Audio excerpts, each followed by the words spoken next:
ทักทายมาตามนับตามหมายคือเก้าหมดเวลานาทีออกมาป่าเนาะตาวอกแป๊ก เดียวคู่ใจกับบิด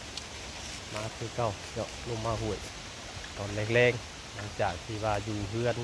ประมาณมือกลัวๆแล้วเนาะเพราะว่าเฮาสิอยู่ช่วงเช้าไปหาช่วงบ่ายสองอันนี้ก็ออกมาบ่ายสองเกือบบ่ายสามแหละออกมาเพราะว่าตอนเฮาก็ต้องแบ่งเวลานำเนาะอยู่เพื่อนกับตอนเช้าไปหาช่วงเที่ยงหรือว่าบ่ายนี่ก็เฮาก็อยู่ถ่าลูกค้าเวลาลูกค้าเพิ่นก็สิฮู้จักเวลาเฮาอยู่เพื่อนเวลาเฮาออกเนาะช่วงบ่ายสองบ่ายสามแหละออกมานอกใส่เสื้อเขียวเขากับมันใบไม้เลยพี่น้องเอ้ยบัด ไปบ่ต้องบรรยายหลายพี่น้องเอ้ยคือเก่าคือเดิมออกมาหาปูหาปลาคือเก่าเนาะปูปลาตุ๊กเห็นปลาแล้วพี่น้องเนาะสองลงไปเห็นได้ปลานะแต่ว่ามันสิกินหรือเปล่าหมู่บ้านนี่ก็ออกมาตอนแรงๆเนี่ยพี่น้องปลากัดดีโอเคพี่น้องมาฮอดแล้วก็จวดกันเลย1 แต้มได้ทุกวันพี่น้องเอ้ยเต้เงี้ยเพิ่นก็พับเงินคักกันดิ เฮ็ดคือสีโบใส่นี่ได้พับใส่ถุงมาแต่บ้านเถอะได้ทุกวันนี่ใส่งามใส่ปนนั่นนี่พอดีปนเลย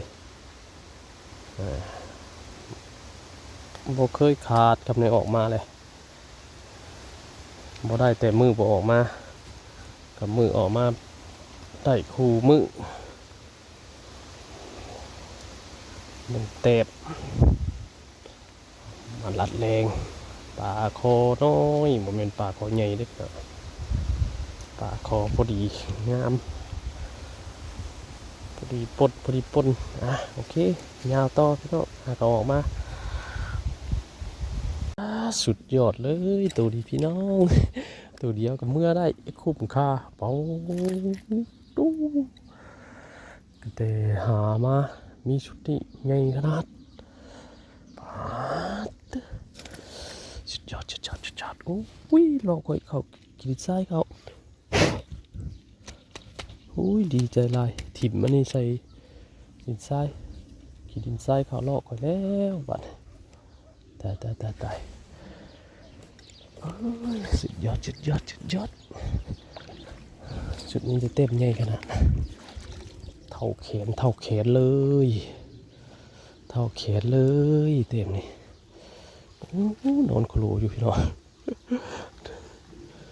ไม่ได้อันถ่ายตอนดึงตอนวัดเนาะวัดแห้งก็ดีได้โอ้สุดยอดใหญ่ดีกองโอเคเต็มเลยพอใจหลายตายปักจะไหนบ้านเนี่ยตัวไหนปักก่อนตัวไหนปักกำลังอันนี้ไหนบ้านเนี่ยปักหามกันในนี้เฮ้ย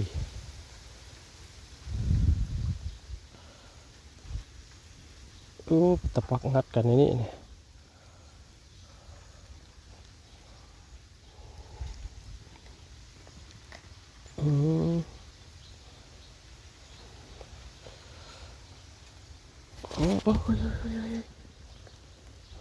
สุ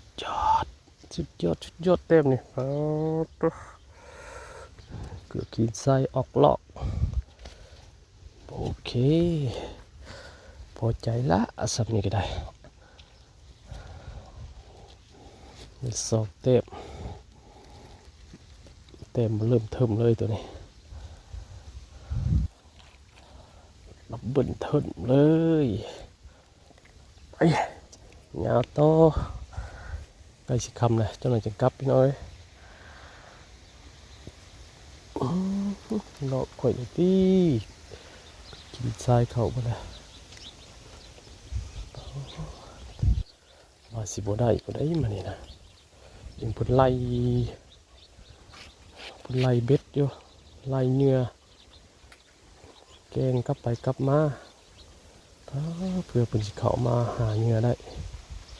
ไม่ได้ธรรมดาเลาะค่อยเข้าขีดทรายเบิดแล้วขีดทรายเข้าเบิดแล้วเอาอีกจังหน่อยพี่น้อยเริ่มจะกลับนะมันตะปาคอใหญ่มานี่มันตะปาคอใหญ่พี่น้องเอ้ยผู้เต็มนี่กระเป๋าใหญ่สุดยอดมานี่2 เต็มมันตะปาคอใหญ่มานี่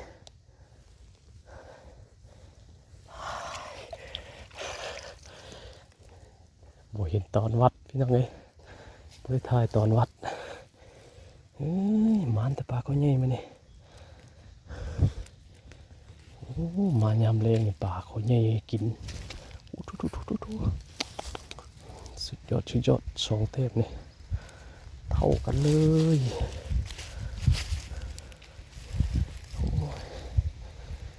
ใหญ่โอเคป่าเขาใหญ่2 เทพและ3 เทพใหญ่2 ตัวใหญ่2 ตัวโอเคจับต่ออีกโอ้ทีมเบ็ดไม่เลยวัดขึ้นมาเกือบบ่วิดน้ำจะเจือโอเคพี่น้องเอาอีกก่อนตึ๊ขับมามันให้กินพี่น้องไว้บาดนี่ลืมคำเลยมันให้กินบาดเนี่ยปลานี่แต่ตัวใหญ่นี่เต็มนี่กะมันเป็นน้อยดินี่จุดสุดยอดเลยพี่น้องขำไม้คักดูมือนี่คือคักแท้มาเนี่ยนี่ตัวใหญ่ๆมาเนี่ยสำคัญต่อ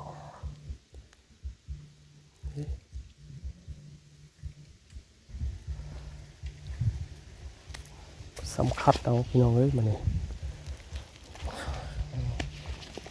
เต็มเริ่มทึบ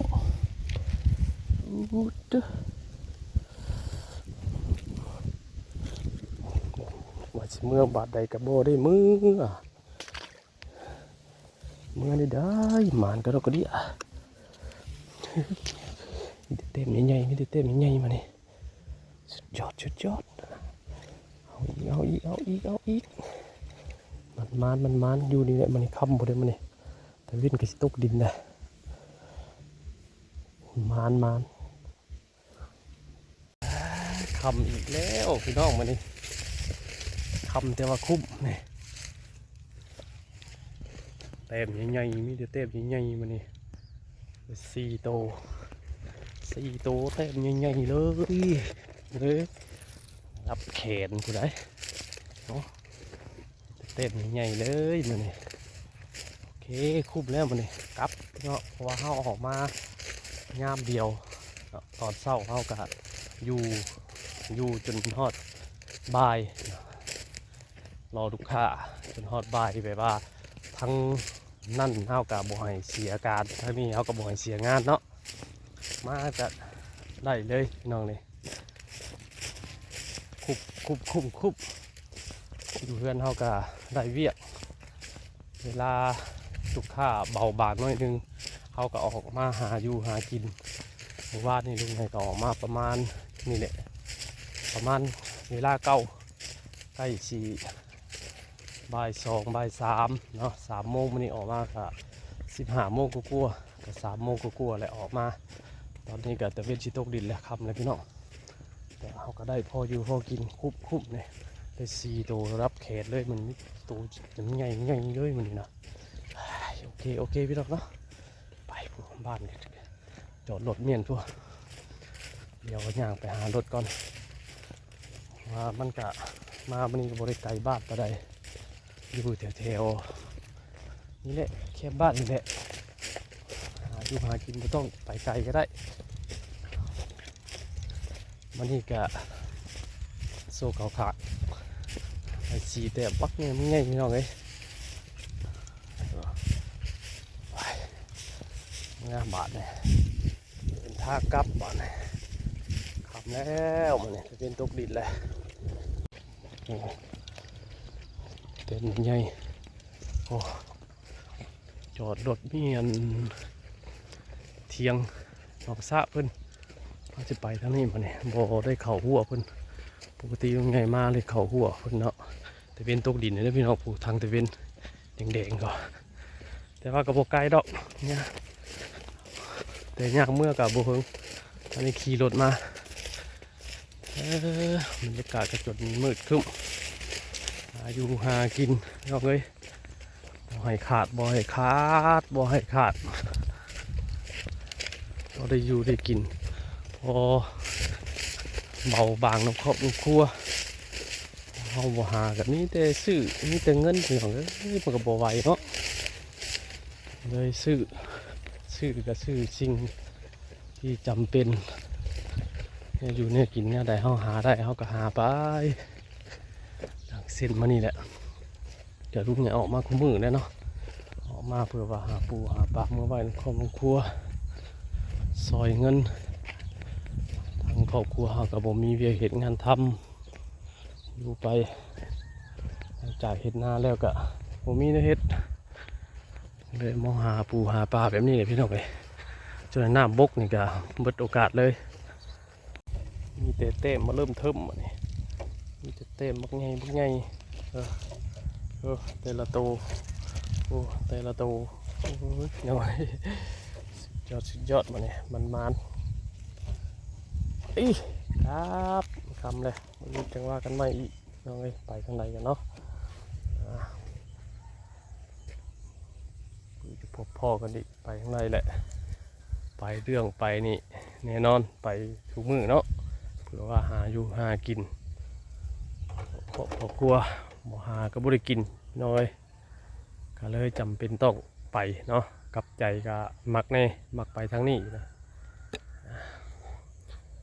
โอเคพี่น้องไปกลับบ้านกลับซองน้ำกันไว้พบพ่อกันอีกคลิปหน้าเนาะโอ้โหไปทางใดก็ไปน้ำกันเลยพี่น้องเลยไปน้ำกันมาน้ำกันไปน้ำกันกับลุงไงมาน้ำกันกับลุงไงคือเก่าทางบ้านทางซองก็มีเวียกมีงานแล้วเสร็จจากเวียกจากงานอยู่เพื่อนอยู่ซ่านก็ออกมาหาอยู่หากินอยู่ทงอยู่ท่ามาเอาธรรมชาติพี่น้องเอ้ยกลับบ้านก่อนมานี่ไป